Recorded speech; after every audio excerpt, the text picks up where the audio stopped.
हरियाणा का एक छोटा सा गांव जिसमें अभी कोई भी नहीं रहता, क्योंकि कहा जाता है कि उस गांव के एक रास्ते पर एक जिन रहता है। वो सफ़ेद कपड़ों में दिखता है और उसकी एक बहुत ही लंबी चोटी होती है।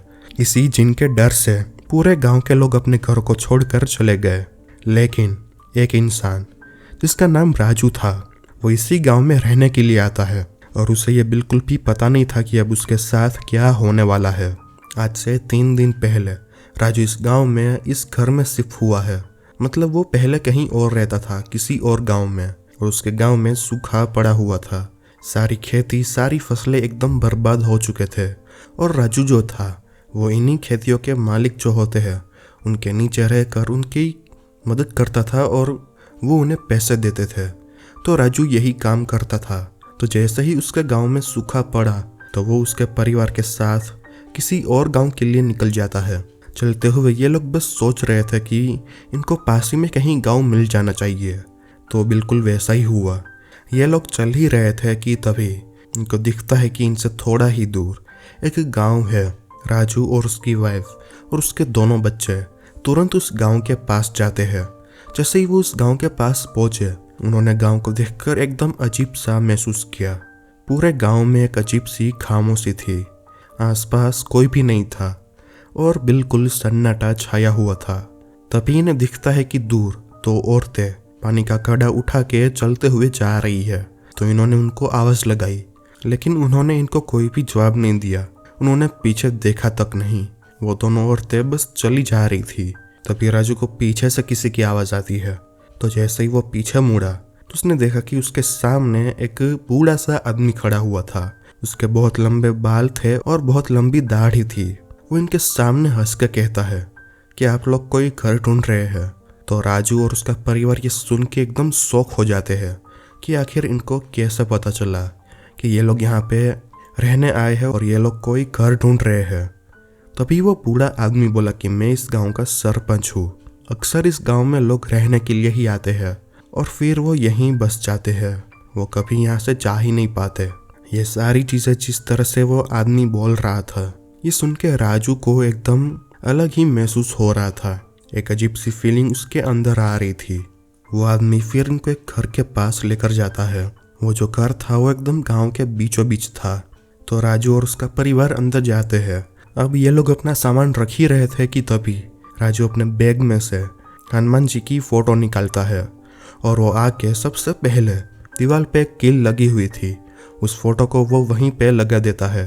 क्योंकि राजू हनुमान जी का बहुत ही बड़ा भक्त था, वो उन्हें बहुत ही ज़्यादा मानता था। तो उसने फोटो दीवार पे लगा दी। तभी राजू देखता है कि वो जो आदमी है वो घर के आंगन में खड़ा हुआ है, लेकिन वो अंदर नहीं आ रहा। तो राजू उन्हें अंदर बुलाता है और कहता है कि आप अंदर आइए, हम दोनों साथ में बैठ के चाय पीते हैं। तो उस आदमी ने बोला कि मैं अंदर नहीं आ पाऊँगा, आप लोग अपना सामान रखिए, मैं जा रहा हूँ। ऐसा बोल के वो आदमी चला जाता है। अब जैसे ही शाम होती है तो राजू उसी सरपंच के पास जाता है और वो बताता है कि वो यही खेतीबाड़ी में मदद के लिए काम करता है। तो सरपंच ने जैसे ही उसकी बात सुनी, वो बोला कि मेरी भी बहुत बड़ी खेती है, क्या तुम उसमें काम करना चाहोगे? तो राजू ये सुन के बहुत ही ज़्यादा खुश हो जाता है, क्योंकि यहाँ पे पहले दिन आते ही उसे काम मिल जाता है। सरपंच राजू को अपने खेत के पास लेकर जाने लगता है।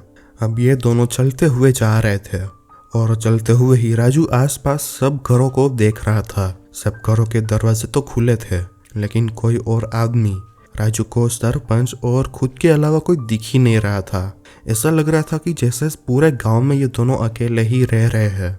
पूरे गांव में एकदम शांति थी, इतनी शांति कि राजू जब चल रहा था तो उसके कदमों की आवाज़ भी उसे सुनाई दे रही थी। अब ये दोनों चलते हुए जा ही रहे थे, तभी राजू देखता है कि आसपास से सारे घर आना बंद हो गए हैं और आसपास बस खेत ही आ रहे हैं। उसने देखा कि यहाँ पे जितने भी खेत हैं वो सब भी एकदम सूखे पड़े हुए हैं। इनमें कोई भी फसल नहीं थी और सारे खेत एकदम सूखे हुए पड़े हुए थे। तभी राजू को दिखता है कि पास ही में से एक रास्ता जा रहा है। तो राजू उस आदमी से पूछता है कि आखिर ये रास्ता कहाँ पे जा रहा है? तो वो आदमी कहता है कि ये रास्ता हमारे घर तक जाने का शॉर्टकट है, लेकिन यहाँ से बिल्कुल भी मत चलना। तो राजू पूछता है कि क्यों, आखिर यहाँ से हमें क्यों नहीं चलना?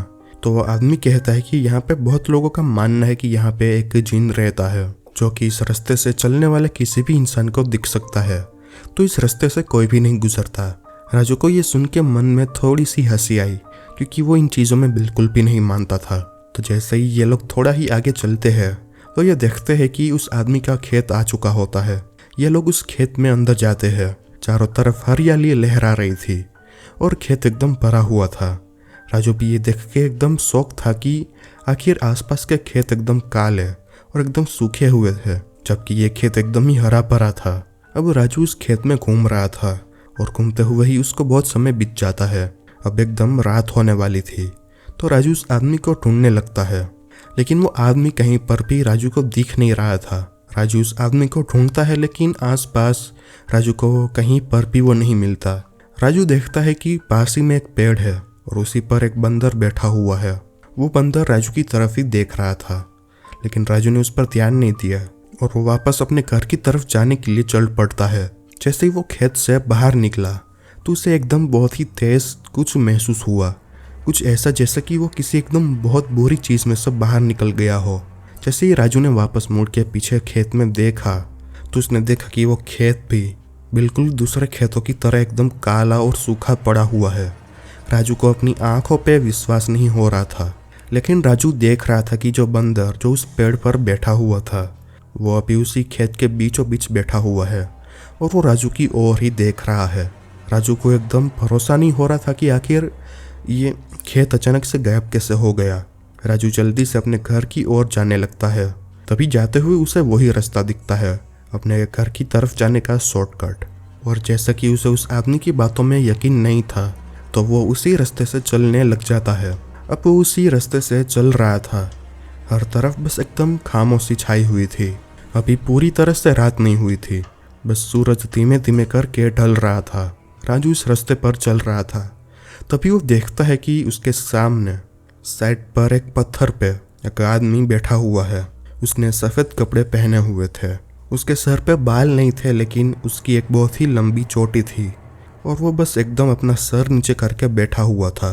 राजू को मन में ऐसा होता है कि वो उससे पूछे कि वो यहाँ पे एकदम अकेला क्यों बैठा हुआ है, लेकिन फिर राजू को घर भी जाना था तो वह चलते हुए उस आदमी को क्रॉस करने लगता है। तभी वो आदमी राजू को बुलाता है और वो उससे कहता है, सुनो, क्या तुम्हारे पास बीड़ी है? राजू ने जैसे ही ये सुना वो एकदम काँप उठता है, क्योंकि उस आदमी ने जब बताया कि इस रास्ते पर एक जिन रहता है, उसने ये भी बताया था कि वो आने जाने वाले लोगों से बीड़ी भी मांगता है। राजू ने जैसे ही उसकी तरफ देखा तो वो आदमी बिल्कुल उसके ही सामने खड़ा हुआ था, एकदम पास, और वो राजू की तरफ देख रहा था। उसके चेहरे पर एक अजीब सी मायूसी थी और उसकी आंखें एकदम डरावनी थी। उसने राजू से फिर से पूछा, क्या तुम्हारे पास बीड़ी है? राजू, जो कि एकदम डरा हुआ था, वो एकदम पसीने में भीग जाता है और वो जल्दी से मुड़ के भागने लगता है, लेकिन तभी वो जिन उसका हाथ पकड़ लेता है। राजू अपना हाथ छुड़ा रहा था और वो भागने की कोशिश कर रहा था, लेकिन उसने एकदम टाइटली उसका हाथ पकड़ रखा था। अब राजू इस हड़बड़ी में लगा ही हुआ था कि तभी उसकी आंखें बंद होने लगती है और उसकी आंखों के सामने एकदम अंधेरा छा जाता है। जैसे ही उसने आंखें खोली तो वो देखता है कि ये सुबह हो चुकी है और वो उसके ही घर के सामने पड़ा हुआ है। राजू ने देखा कि एक बंदर उसके पास उसके सर पे हाथ रख के बैठा हुआ था। जैसे ही राजू उठा तो वो बंदर चला जाता है। राजू को कुछ भी समझ में नहीं आया। फिर वो अपने घर के अंदर चल जाता है। जैसे ही वो अंदर गया तो वो अपनी पत्नी से पूछता है, कल रात को मैं घर नहीं आया तो तुम्हें चिंता नहीं हुई? तो जो उसकी पत्नी थी वो एकदम नॉर्मली उसे कह देती है कि कल शाम को गांव के सरपंच आए थे और वो ये कहकर गए कि कल पूरी रात आप उनके खेत में काम करने वाले हैं, और इतना कह के वो चले गए। राजू ने फिर उसकी पत्नी को ये पूरी बात बताई और उन्हें यह बिल्कुल भी समझ में नहीं आ रहा था कि आखिर इस गांव में इतनी सारी अजीब चीज़ें क्यों हो रही है। अब जैसे ही रात हुई और सब लोग सो जाते हैं, लेकिन जो राजू था और वो जाग रहा था और वो एकदम डर में काँप रहा था, क्योंकि उसे दिख रहा था कि जिस कमरे में वो सो रहा है उसके बाहर सीधा हॉल था और उसी हॉल के कोने में कोई खड़ा हुआ था जो कि अंधेरे में बिल्कुल ठीक से नहीं दिख रहा था, लेकिन उसके सफ़ेद कपड़े वो राजू को दिख रहे थे। और सबसे ज़्यादा डराने वाली बात यह थी कि राजू, उसकी पत्नी और उसके बच्चे सब लोग इसी एक कमरे में सो रहे थे, तो फिर बाहर कौन खड़ा हुआ था? राजू बस अपनी आंखें बंद करके सोने की कोशिश कर रहा था, लेकिन उसे नींद बिल्कुल भी नहीं आ रही थी। जैसे ही वो अपनी आंखें खोलता तो उसे अपने आसपास बहुत सारी बड़ी बड़ी एकदम राक्षस जैसी परछाइयाँ दिखने लग जाती थी।